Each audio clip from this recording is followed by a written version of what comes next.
I'm Natalie Adamson. I'm cook in charge at Ysgol Pen. So there's myself, cook in charge, and then 3 assistants that I have, and they will do all the prep that we need to do, take deliveries in, any general cleaning down and things like that. When we're doing the new menus, we bring foods in that we want them to try. We get their feedback. We encourage them so much to try different things that we need them to like what we're doing.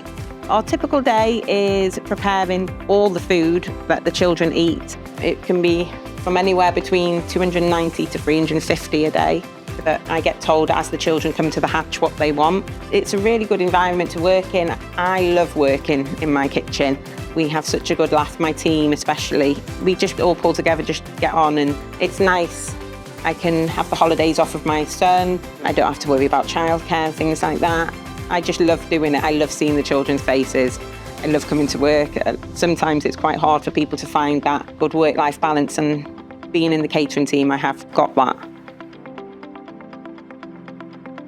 Ymunwch â thîm Conwy. conwy.gov.uk/swyddi.